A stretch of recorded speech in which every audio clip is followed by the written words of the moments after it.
Баршаңызға сәлем, сіздермен Жанарбай Мырзаева. Бүгін 10 сынып оқушылары үшін элементтер мен олардың қосылыстарының периодты өзгеруі және химиялық байланыс бойынша жиынтық бағалау жұмысын орындайтын боламыз. Бірінші тапсырма: қатарда элементтердің қасиеттері қалай өзгереді? Натрийдан хлорға дейін. Металдық қасиеті кемиді.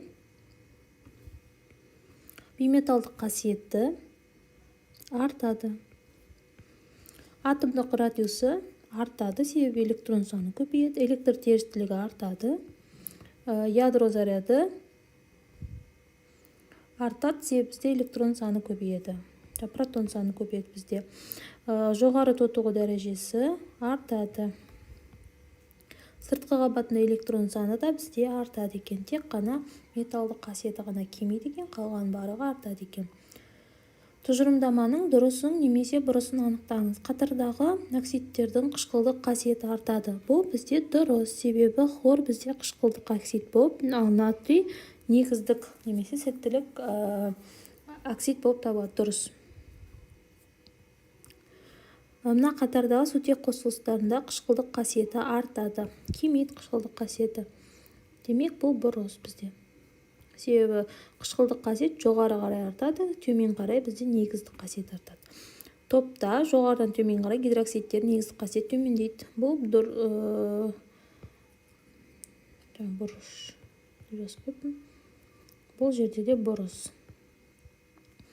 Топта жоғарыдан төмен қарай сутекті қосылыстардың қышқылдық қасиеті кемиді. Дұрыс. Негіздік қасиет артады, себебі. Периодта солдан оңға қарай негіздік қасиеті керісінше кемиді. Бұл бұрыс.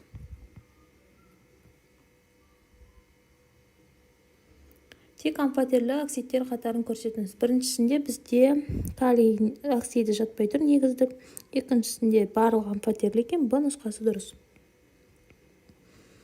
Үшіншіде қышқылдық оксид SO3, төртіншіде мынау жерде де жатады екен, Д.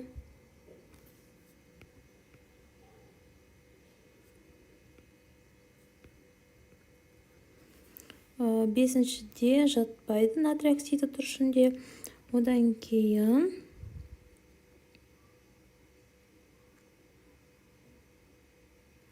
SO2 қышқылдық оксид бар екен. Осы екі нұсқа дұрыс болып есептелінеді.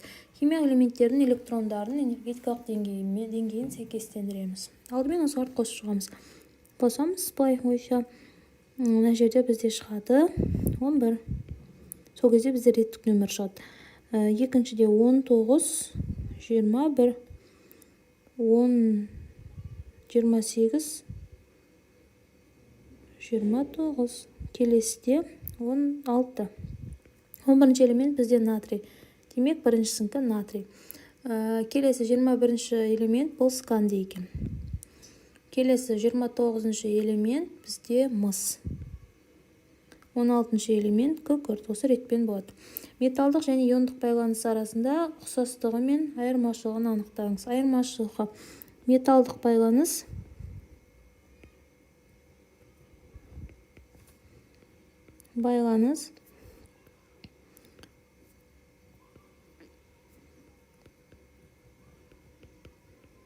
электрондар мен металл ион арасында.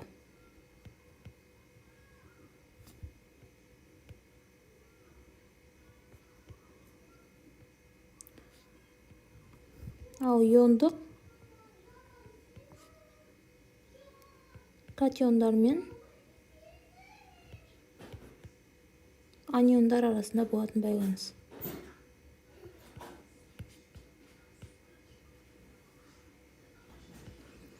Ұқсастығы: екеуі де бізде тартылыс есебінен пайда болады. Анықтап жазайық қазір.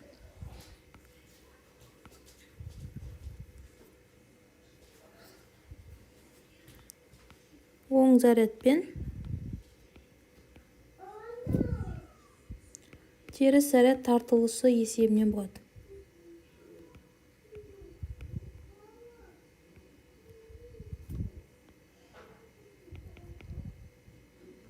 Келесі химиялық байланыс түрін анықта. Нүктелер мен айқыштар әдісін қолданып бос орынды толтыр. Бірінші байланыс бізде ковалентті. Ковалентті полюссіз байланыс. Бұл жерде S байланыс болады. Келесі де барлығында ковалентті полюссіз байланыс екен. Енді электрондарын жазып шығайық. Хлорда бізде осылай екі хлордың арасында осылай байланыс түзіледі. Міне. Бұдан бөлек хлорда бізде 7 электрон, 6-ы жұптасқан. Оны осылай жазып қоюға болады. 6 нүкте қойып шығу керек. Келесі азотта 5 электрон бар. Оның 2-і жұптасқан. 3-і жұптаспаған. Осы жұптаспаған 3 электрон жұбын түзетті. Бізде азотта 3 еселі байланыс пайда болады екен.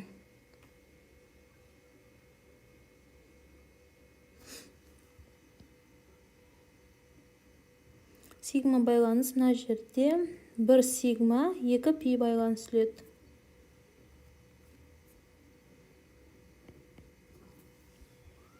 Заттардың химиялық байланыс түрін анықтаңыз. Бірінші кальций оксиді. Бұл бізде иондық байланыс. Келесі азот ковалентті полюссіз байланыс. Су молекуласында ковалентті полюсті байланыс. Кальцийде металдық байланыс. Магний оксидінде иондық байланыс. Натрий гидроксидінде иондық байланыс.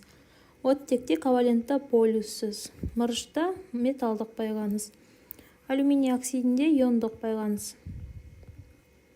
SO3 күкірт триоксидінде ковалентті полюсті байланыс бар. Сұрақтар болса, комментарий бөліміне қойып кетсеңіздер, жауап беретін боламын.